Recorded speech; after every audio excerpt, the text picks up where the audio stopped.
Welcome, everyone. The records are now open. Whew. Definitely feeling the nerves today, as this episode is going to be a little different than the normal way we play together here on Akashic Answers with Emily every Wednesday, almost every Wednesday. Not last Wednesday, because those of you, hi, Miss Viv, you are supposed to be in choir. You better get off Instagram, girl. But I'm sure she's actually very curious. I'm sure you are curious, kiddo, about what I'm going to say today, what I'm going to share about the trauma that happened in my family last week. And the first thing I'll say, because I feel like anytime where she's like, I want to go home, I got yelled at.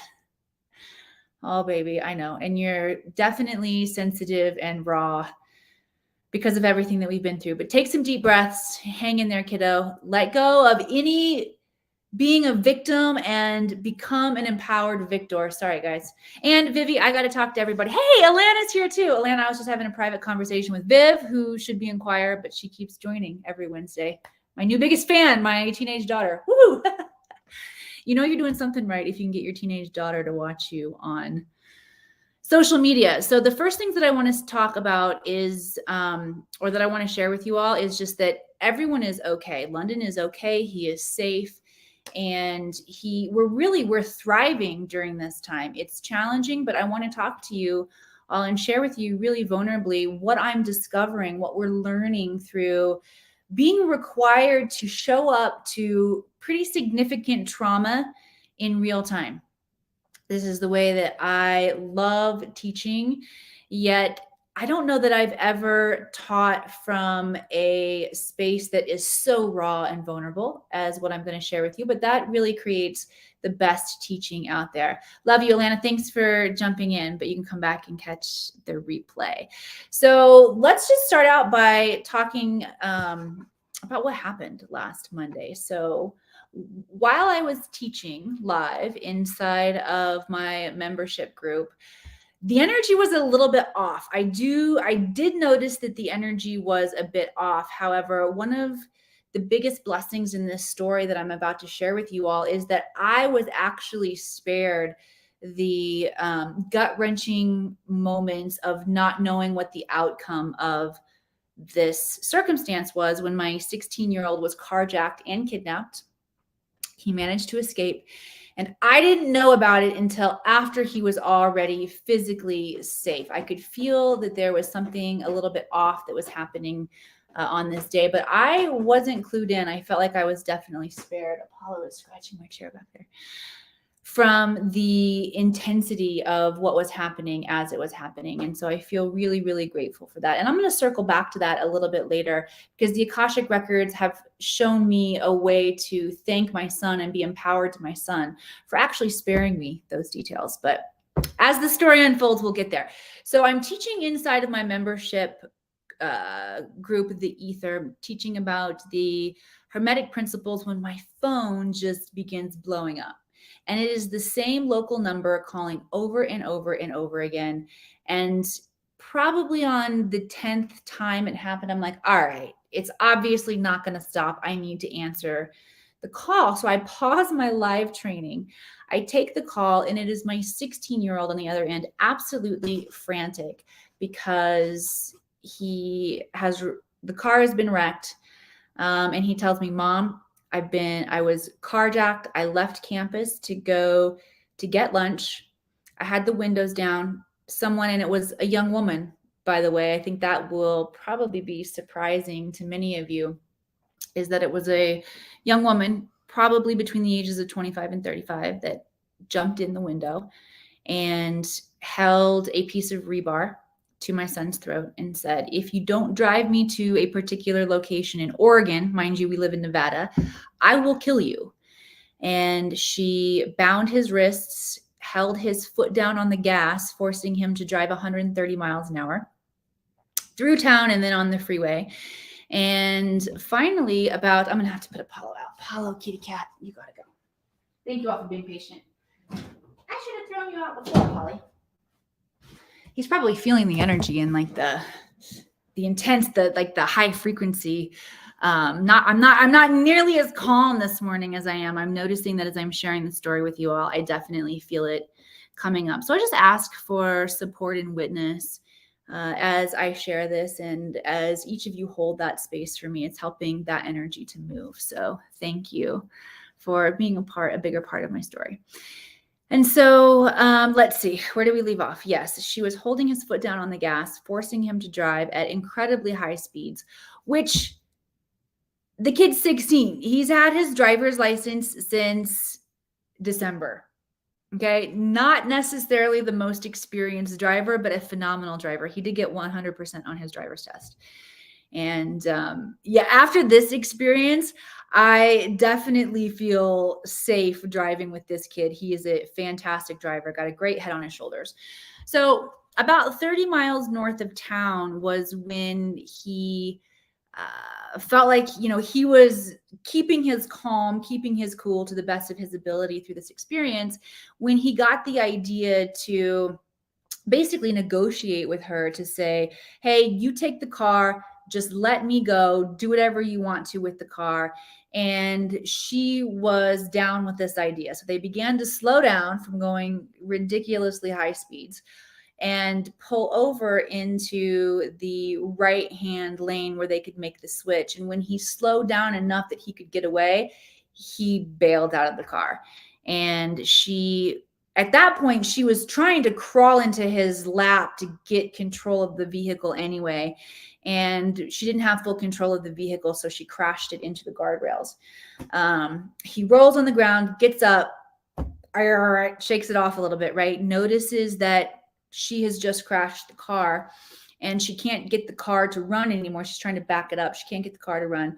So she gets out of the car and begins chasing my son with the rebar down the freeway. So he's running, screaming down the freeway. Nobody's stopping. He decides to go down the off-ramp, leaps over barbed wire, and finally gets a woman's attention who stops and waits with him, calls the police, calls me. God bless her. Angel, safe family. So grateful for this woman. Laura, thank you. And once there was another adult there present, the lady who had kidnapped London took off in another direction. The police were able to find her and to arrest her. She was charged with, so far, 4 felony counts. Her life will most definitely never be the same after this experience. Once London got a hold of me and a hold of his dad, we went together with my oldest son to the scene of the crime where the police were still holding him, and met back up with London. At this point in time, they had also captured, like I shared, they captured his kidnapper, and she was being held in a police car about a quarter of a mile down the road. And I really felt compelled I felt like I wanted to see this woman. Although the interesting thing is, and I want to acknowledge that part of this was definitely me being in shock, and there was a disassociation between the reality of what was happening and how fast my brain was processing it. But there also was evidence of the work that I've done in terms of, and ironically, this is what I was teaching on earlier in the day when I got the call, was about the principle of correspondence, which says as above, so below, as within, so without. Meaning whatever vibrational frequency we choose to hold, the outside world is going to show up and to meet us in that frequency. And it's more about what we're choosing, the frequency we're choosing to hold. That has more effect on the outcome of what's happening in the outer world than when we step into a state of knowingness and mastery. Our inner world has an effect on the outer world, which is more important than allowing the outer world to affect our inner world, which they both can happen. But once we learn to cultivate a command of our own energy, and we learn how to use these hermetic principles, we want to use them to our advantage. We don't want them being used on us. We want to use our wisdom to create what we're experiencing in the world around us. Make sense? And so there was a part of me that was calm because I was choosing to stay calm. I was calm because I knew that London was safe. And I also knew that my thoughts of what could have happened would be creating potential next stages of unfoldment in this process. I also knew while I was holding this level of calm, whether it was divine intervention that was making me calm, whether it was disassociation that was making me calm, whether it was my own work that I've done that was making me calm, I was calm. And I knew that in this state of calm, it was very important to forgive this woman, to have a state of forgiveness for her. So I walked over to where Shay, I'm glad you're here. I walked over to where the police were holding this woman. And at first the police didn't realize that I was London's mom. They thought I was a looky-loo, there to, get my nose up all in the business of what was happening with this woman. And for some reason, it was really interesting. I didn't say, no, I'm his mom. One of the officers, as they were trying to shoo me away, then all of a sudden they were like, wait a second, you're his mom. It was like there was this knowingness there that I was his mom. And I said, yeah, I'm his mom. And I said, I feel like I want to see this woman. And I could feel their compassion for me as a mother wanting to have some sort of a connection with what just happened. And they also are probably trained to not let that kind of interaction happen. I mean, they didn't know that I was coming from a state of calm or like really what energy I was bringing to the situation. And I said to them, I feel like it's really important that I let this woman know that I forgive her. And there was a higher part of me that knew in those moments that while I had access to my calm and I wasn't freaking out with anger, that I needed to speak those words to her, that I forgive you. And again, I didn't have access to the anger. I asked my Akashic records later, what's preventing me from accessing that anger? And I got some really beautiful answers. But what I noticed, I felt that wasn't anger, was gratitude. Well, I was so grateful to this woman for not killing my son. That's really all I could access in that moment, was gratitude and wanting to hold this state of forgiveness. And so when I told the officers that I felt this need to speak this to her, they just stepped out of the way and they said, okay, say whatever you need to say. Don't get close because she could spit on you. And so I was probably 15 feet away from the car and they moved out of the way and she and I just locked eyes. And it was strange because like to a certain degree, that disassociation, that numbness was there. But then I was also present to understanding that something bigger than me was happening in that moment. And I couldn't quite process all of it. But I knew that there was this exchange happening and we locked eyes. And y'all, it was like I could see the addict in her. I could see the victim in her. I could see her darkness. But I could also see the light in this woman. And I knew that as she was not looking upon me with kindness. If I ever felt like I was looking into the eyes of a demon or someone who had been possessed in some way, it was in this moment.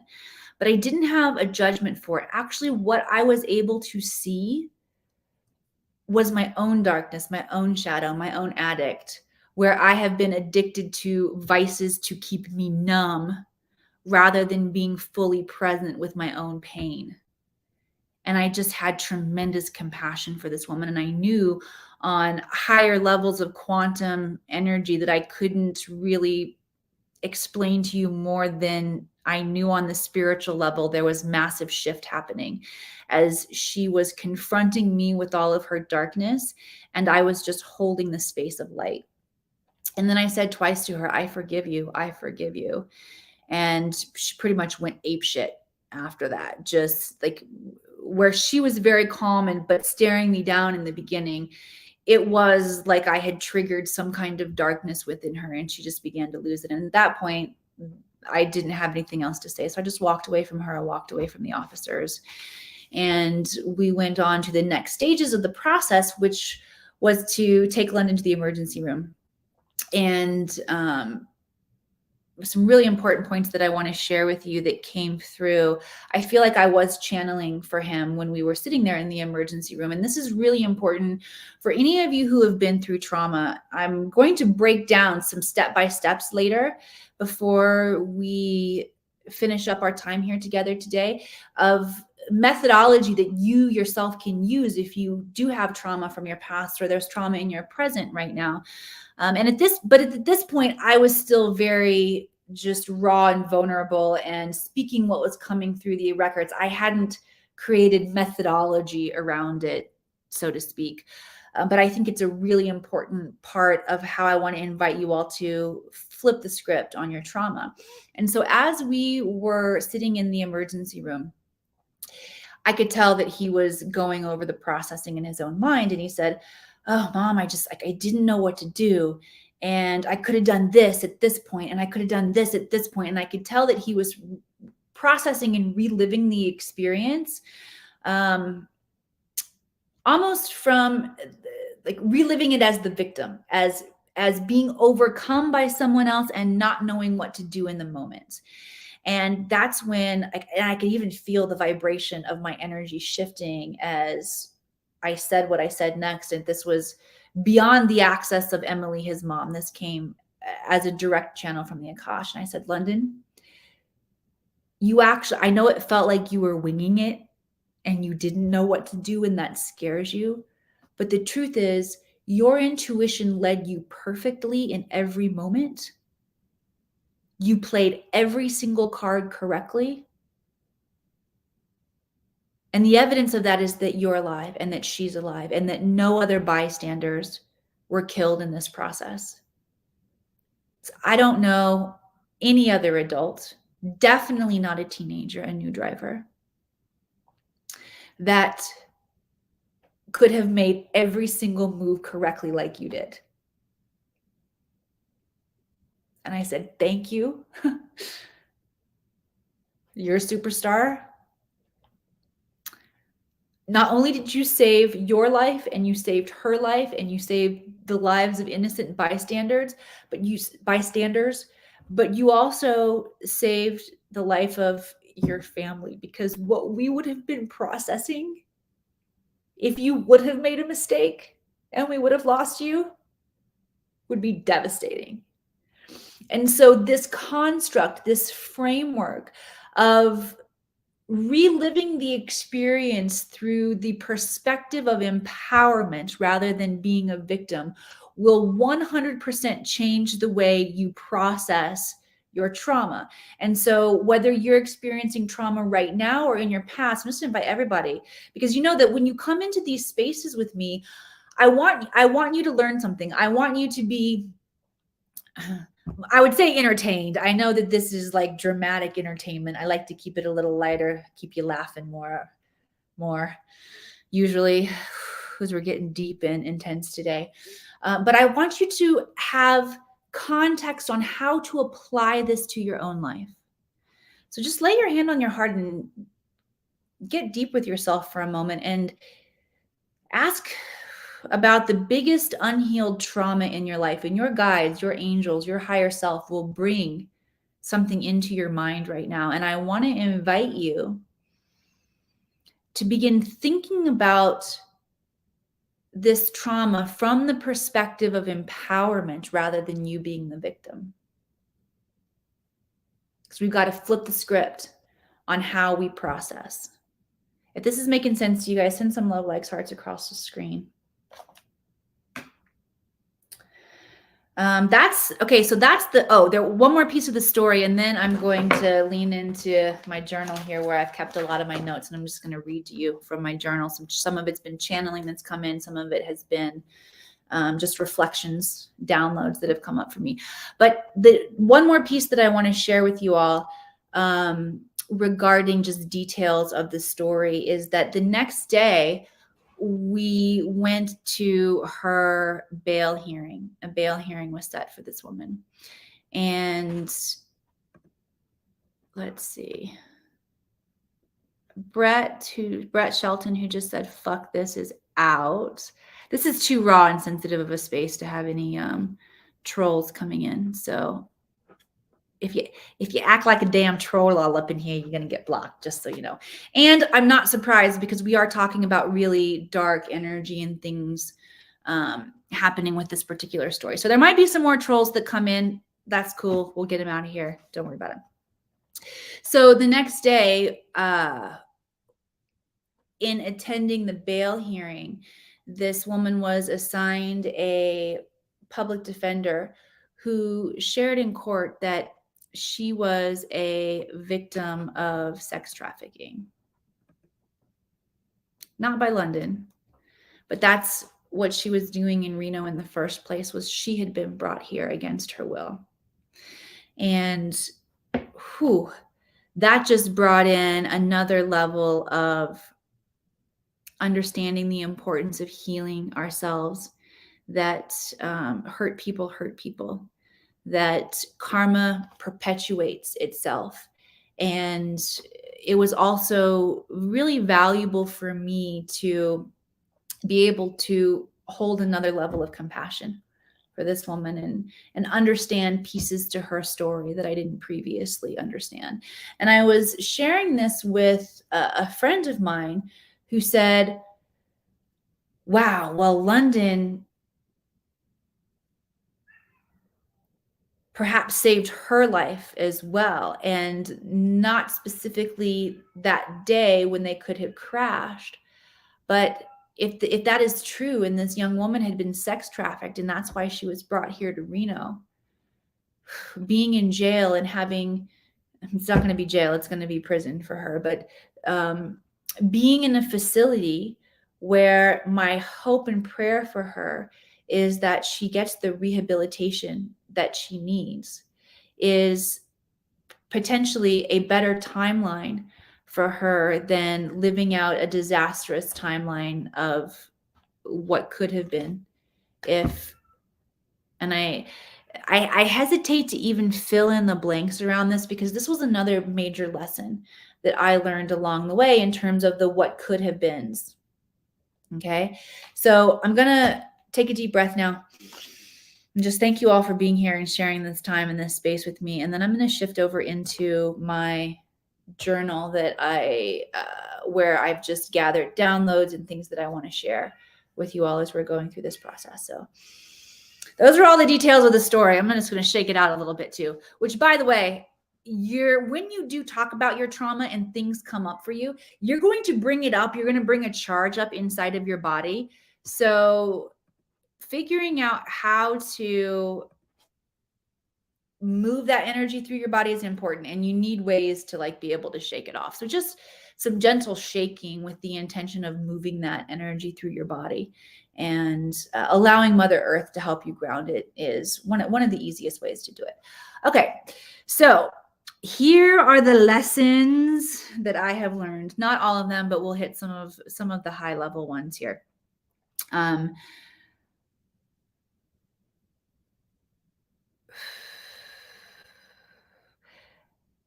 Divine protection is available to all of us at all times. It's really important that you ask for it. He did ask for help and protection along his own journey. I remember that morning, it did pop into my awareness. Now, while I was spared the intensity of the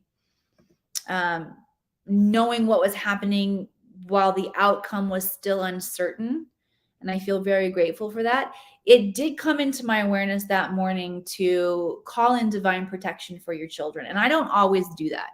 So that is something that I have been doing Like literally the moment I wake up, I'm calling in divine protection and sending light into the world, which is a shift. It's almost happening effortlessly. Before this incident happened, um, and I'm just going to be really raw and honest and vulnerable here. My early morning thoughts, I had to direct them. I would wake up and I would notice that there was stress left over from whatever I was processing in the dreamscape or some piece of work, something that we're building new here inside of the academy, because we are under a time of huge transformation. We've been just working on so many shifts and different programs and redoing this and redoing that. And there's a lot of stress that goes along with that. And so I noticed I wake up feeling that stress and I need to redirect my thoughts really quickly. But I'm getting good at this. Getting good at redirecting my thoughts, mastering my thoughts. And one of the biggest things that I learned is how important it is to not spend time thinking about what could have happened to him. And to tie this all together, one, divine protection is available. Ask for it. And if you call in divine protection over your life, you're not going to have to spend your time thinking about what could have happened to you. You're going to be protected. And you must trust this. I wrote down,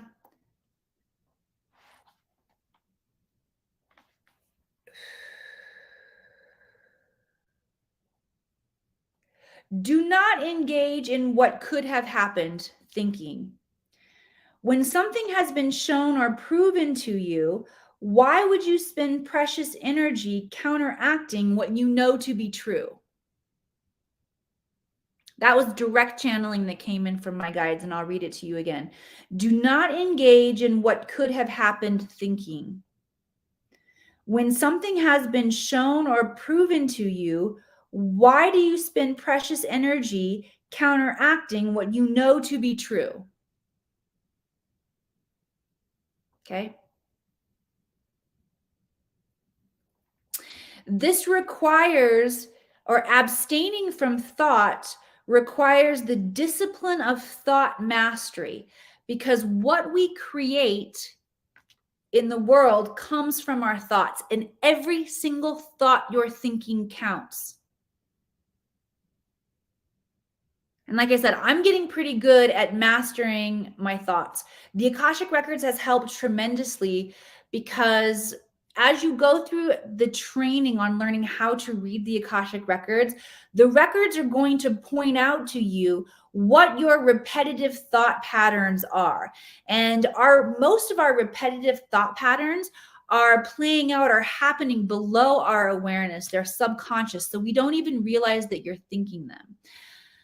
And here's the thing, when you have a lot of those, it's like energy attracts like energy. You just bring more and more and more thoughts that you don't even realize that you're thinking into your field when you do not have mastery or discipline over your thoughts. On the contrary, when you do have mastery and discipline over your thoughts, like attracts like. You can keep the mind more clear, because the more of these repetitive thought patterns you clear out, the easier it is to recognize when you're having one and to choose differently in that very moment. So my own training in the Akashic Records has shown me where my automatic thought patterns and trauma and victimhood is playing out in my life. And then once I see it, I get to choose something different. Lisa says, what about divine protection from your negative thoughts? Well, yeah. Okay. So what I'm hearing right now, Lisa, is the guides definitely ask for divine protection of your negative thoughts. If you're noticing that you're still having the negative thoughts, a more or a higher level, or as we spiritually mature and we get mastery over our thoughts, we don't even have to waste time in that way of asking for protection or defending ourselves against our negative thoughts, because we're not having them. So I would encourage anyone who is here today and you're specifically leaning into your trauma and working through your trauma is, rather than asking for protection around your negative thoughts and then being okay with continuing to think negative thoughts, go right into the root of your creation, which is thoughts, and work with your negative thoughts. Ask, where did these thoughts come from? Ask, what am I learning from these thoughts? How are they my divine teacher? What do I need to do to release them? Those are the three basics. Where did this come from? What am I learning from it? How do I release it?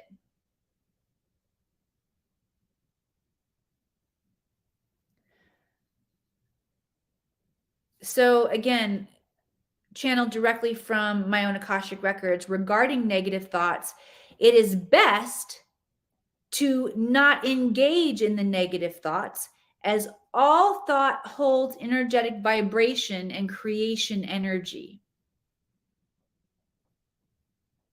And sometimes, especially if we are experiencing a trauma or we're dealing with a trauma or we feel like the victim, it's really easy to go into a victim mentality of what could have happened.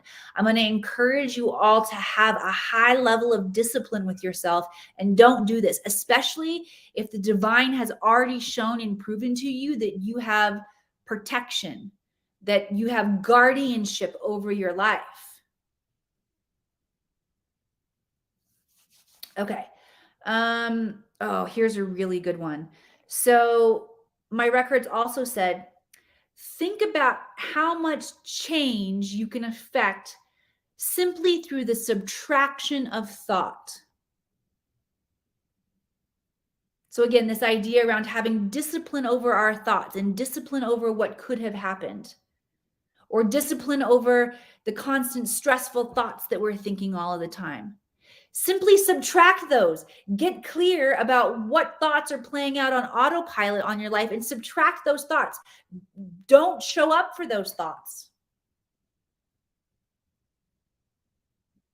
Because every thought you are thinking is creating a vibrational frequency, is creating a feedback loop with the ether, with the universe, with this amazing technology that we call reality, that is here to create whatever it is that we choose or desire to experience based on our thought vibrations. Okay, so how to process trauma more easily. 1, flip the script to one of empowerment. Ask for vision, ask for guidance, ask for perspective. You must ask for it. If you ask, it will be revealed to you. Robert G in the house. I see you here. Yeah, adding to your life by subtraction of distraction and block.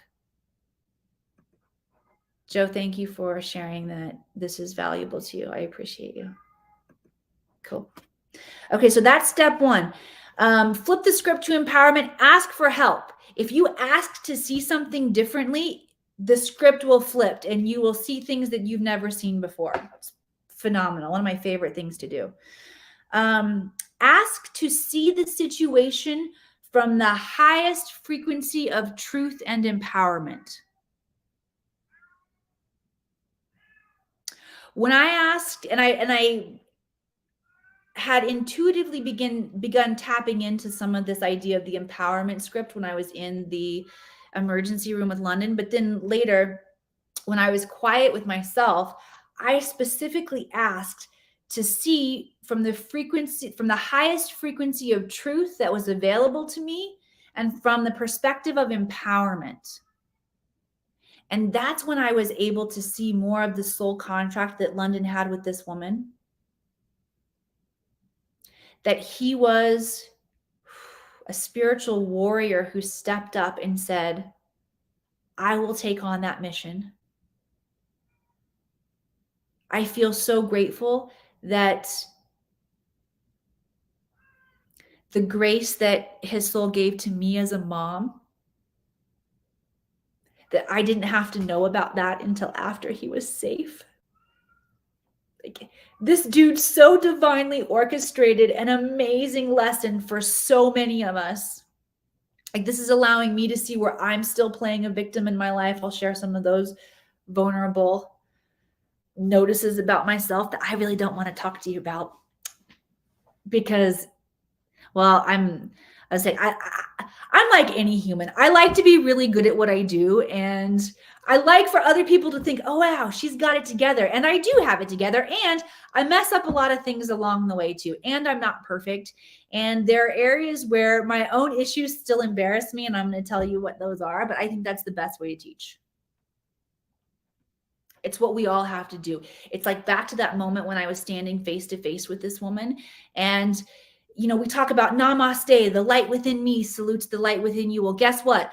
The shadow within me was saluting the shadow within her. And I think we all need to learn to see ourselves in the destruction that other people are causing so we can clean it up and take personal responsibility for the areas where we're still in our own victimhood or where we're still in our own darkness. Okay, back to the methodology around how to process trauma. 1, flip the script to empowerment, ask for guidance. 2, ask to see the situation from the highest frequency of truth and empowerment. 3, ask for what is possible for me now.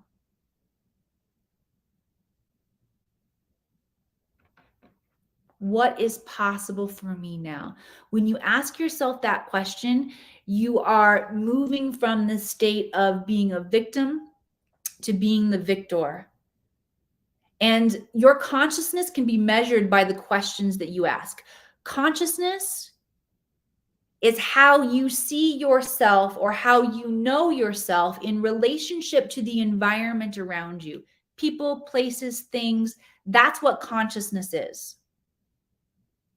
And your consciousness grows and expands can actually be measured by the nature of the questions that you ask. So when you know the right questions to ask yourself, life's going to get really good. And that's one I want you to keep in your back pocket when you feel like you are the victim or you've been traumatized in a situation. What is possible for me now that wasn't possible for me before? As soon as you ask yourself that question, notice what flows into your mind, because you are going to raise octaves almost instantaneously. You are going to go from being your shadow, unempowered, imprisoned, oppressed self, to understanding the gift within the wound. And that is an imperative part of healing, is that you understand the gift within the wound. And finally, when it comes to healing your trauma, do not engage with the destructive thoughts of what could have happened. Have a high level of discipline with yourself. All right, so if you are just joining us, be sure to rewind a little bit at some point, because I just outlined methodology for anyone who is dealing with trauma, or you have trauma from previously in your life that has not fully been processed or healed. All right, now I'm going to share the really vulnerable stuff now about where I noticed where I'm still a victim in my life. I also want to point out that we are working under massively powerful eclipse energies right now. And the astrology or the energy signatures behind what's available to us right now, it's just, you guys, it's huge. Karmic cycles coming into completion. And one of my biggest karmic cycles has been where I play the victim. Perhaps you can see yourself in that too, maybe where you've played the victim. And one of the biggest calls on my life, or my mission here on the planet, is to be free, is to lead people to freedom. And so I'm going to be looking at all octaves of that particular theme, from my own victimhood into the areas where I get to be empowered and free myself. I noticed that when I wasn't super angry with this woman, and I'll say I've had moments where my anger has flared up. I haven't been totally anger free, but anger has not been the predominant energy that I felt towards this woman. The predominant feelings have been compassion and forgiveness. And I was thinking, I was reflecting, I'm like, what does that tell me about myself? Oh, that tells me that I am no longer a victim to circumstances of life. I will not play that role. I will not cast myself in the role of the victim in those circumstances. You know where I did find that I was a victim? And your triggers will show you where they are. Remember, I was able to stay very calm in processing the situation. Where I lost my cool a little bit, I had a little misplaced anger, was in the emergency room. So we're waiting. I'm just like, this place is not busy. I've got a kid who is traumatized. I'm getting pissed off that it's taken the doctor so long to get in there. The physician comes in. He looks at London, like not really even examining him, but looks at him and hears the story about what he's just been through. And I can see that the doctor is dumbfounded. He's like, wow, well, like your vitals are okay. You appear to be okay. You can go now. And I'm just like, no, what? Like, where's the psychological support and evaluation? Like, I want to leave here with support on how to help him moving forward. And this is where I've got some, like, my own embarrassment comes up, and then I'm like, it is what it is. It's just where I'm working. But how many of you all feel a victim to money and finances? This has been a theme of my life. I was on food stamps when I started this work in 2015. And as much success as I've grown in my business, I mean, I was just thinking about this in the past 30 days, 10 of those days I've been on vacation with my family, with my kids. I couldn't have done that back in 2015.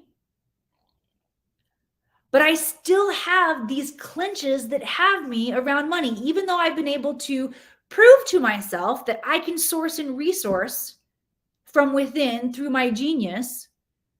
I was pissed off that this doctor was about to send me out of the emergency room without what I felt like was getting my money's worth of medical support for my kid. He's like, we can only help people who are psychologically here on a 5150, like a suicide attempt or hold. And so I said to him, hey, with all due respect, doctor, because he said to us, this is the first time I've ever had this happen. I don't really know what to do for you.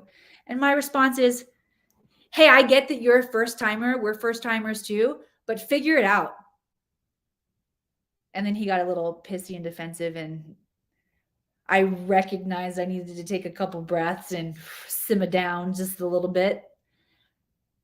That I had some misplaced anger coming out on this poor man. And that was another interesting thing that I noticed, that again,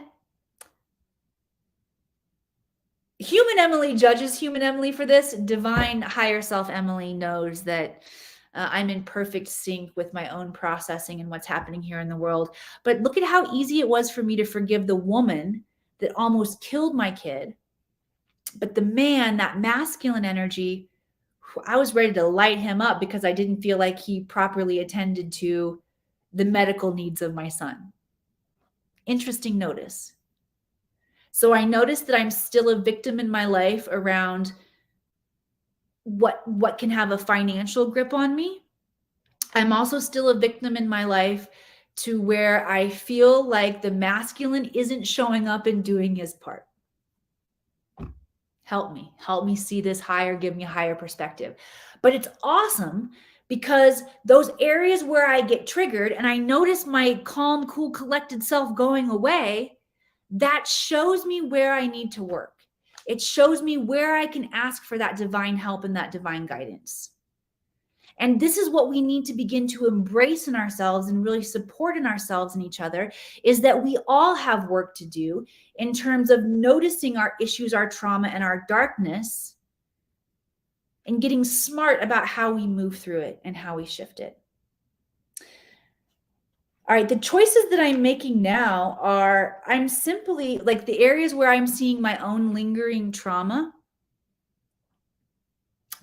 Laura, I see you here. Thank you for being here. The areas where I have my own lingering shit happening, right? It's super simple. I'm getting clear about what thoughts support what I want to create. It's all about the thoughts. And I'm no longer willing to show up for the thoughts that create the victim mentality for me. But I've got to get clear on what those thoughts are. That's how self-sabotage kicks y'all in the butt, kicks me in the butt, is it's subtle and we don't realize what the thoughts are that we are having in those moments. Another area where I had some misplaced anger, I got a little pissed off. It was with the process of the insurance company and my car being totaled. And I'm wanting the insurance company to show up and be like, hey, we got you, Emily. It's good. You don't have to worry.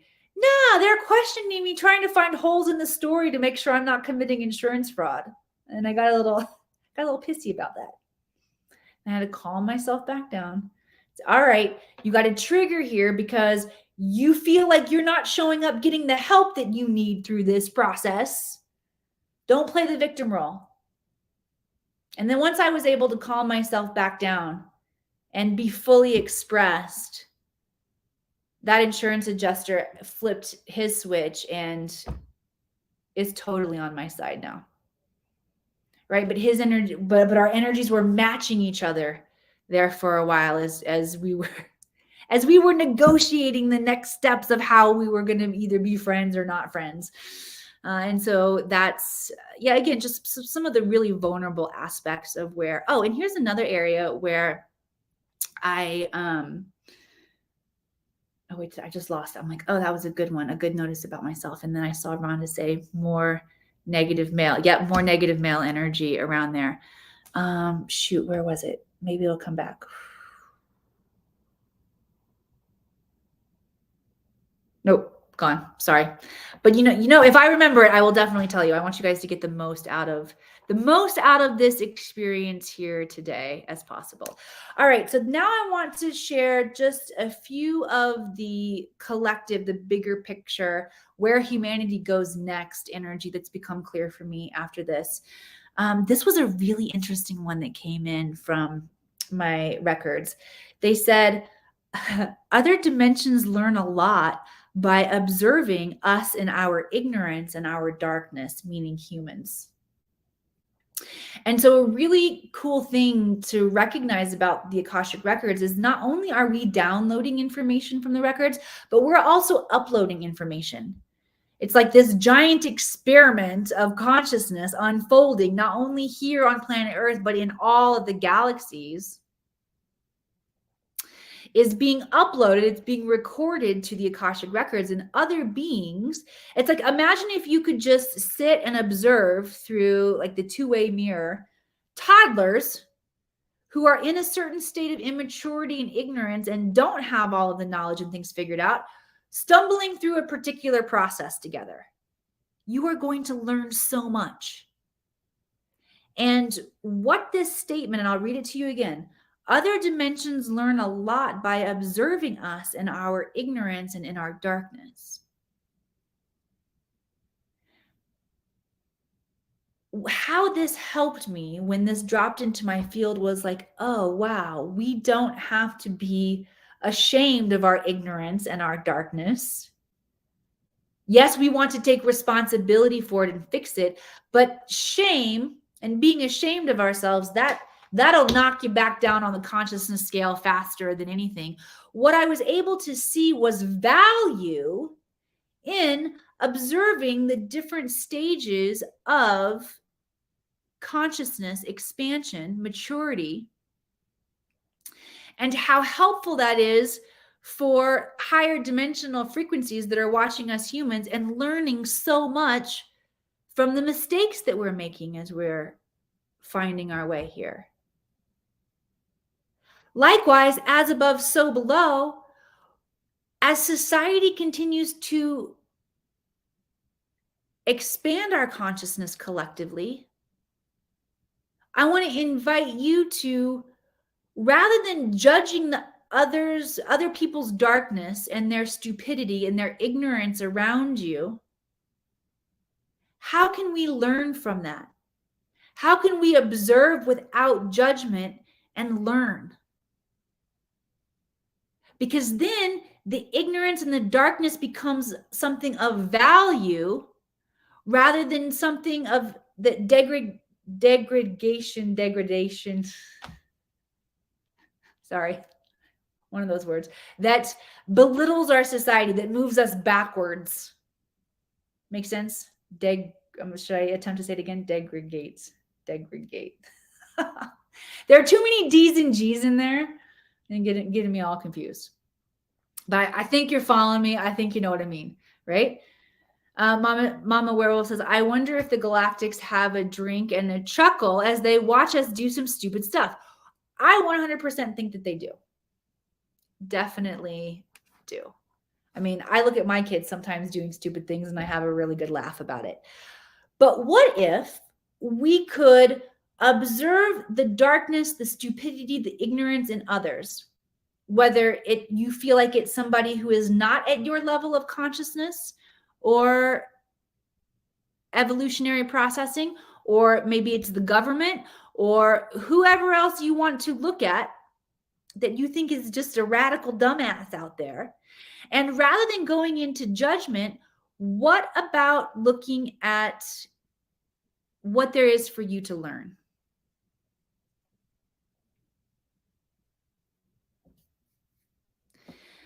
Collectively, I think that the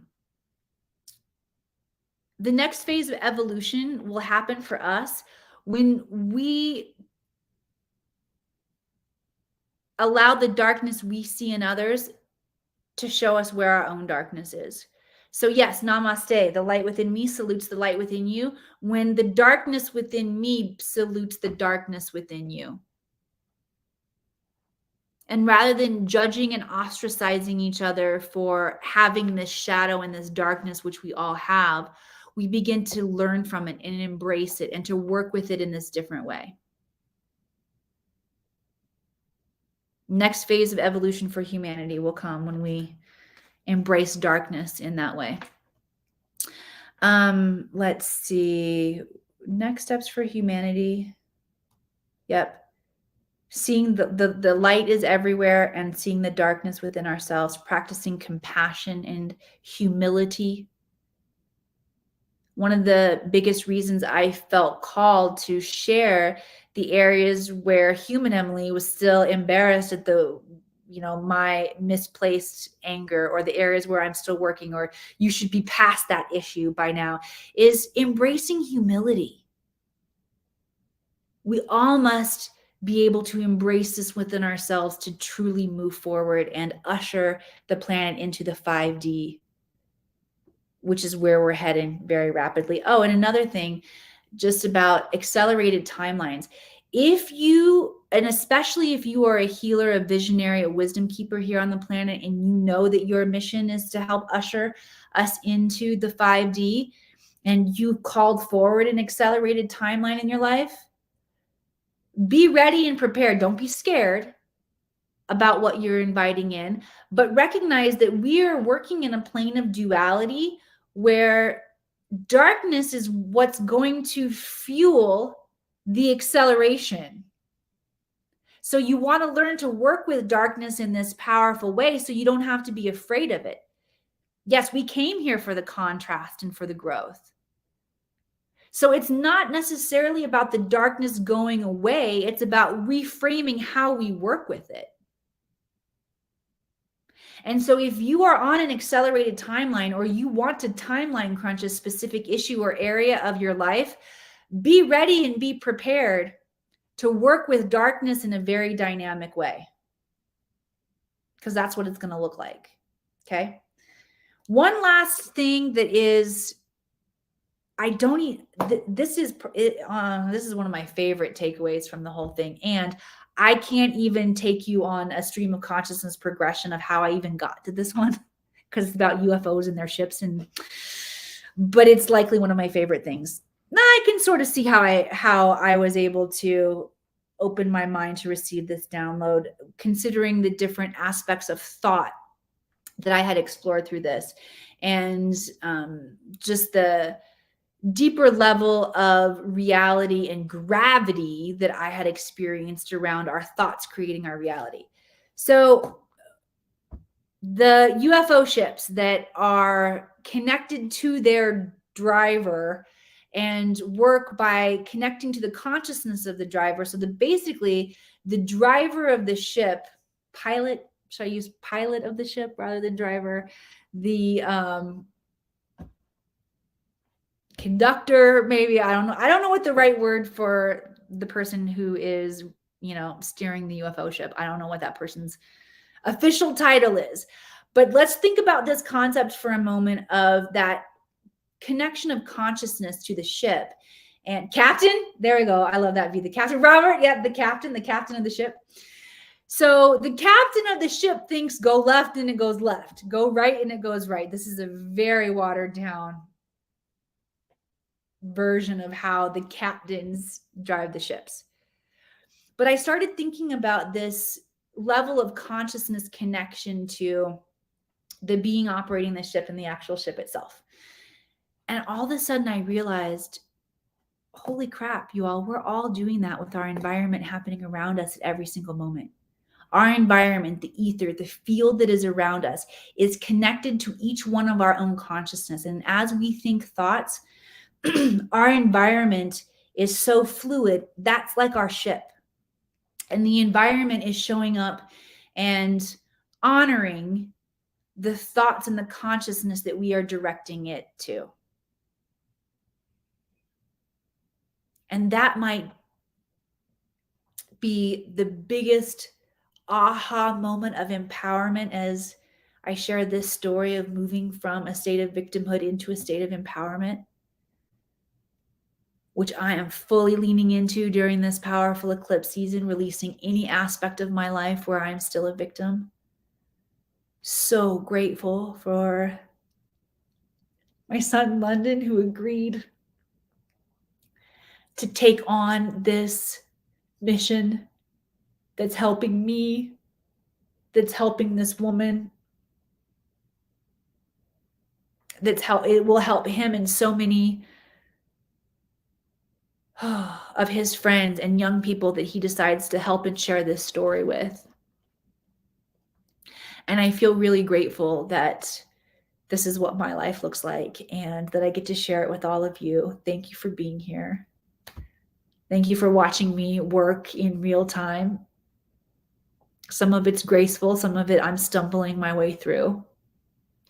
But this is the power of the time that we're in. And when we come together, when we witness, when we use our higher intelligence, like the Akashic records, to move through the areas where we are not only transmuting for ourselves, but we're transmuting for the collective. And I wish you all just the most grace and wisdom and support in your life as you go through what your unique journey looks like. Also, just remember, there are mentors, teachers, and wisdom keepers here to help you and to support you along the way. I think that one of the anchors that has gotten me through this experience is my connection with the Akashic records and my ability to not only channel what needs to come through in the moment to help my son, but also ask the most impactful questions that allow me a higher level of understanding so that I can do my work on the microcosm, but then also show up and to do my work on the macrocosm, which looks like sharing it with all of you. So thank you all so much for being here. If you are ready to take on training within the Akashic Records, go to the akashicacademy.com. You can look under Work with Emily and you'll find your way to that Akashic Records training. And of course, feel free to reach out to me personally too if you need some hand holding to get where you need to be. Thank you all so much for being here. I love you all, and I'll see you back here next week.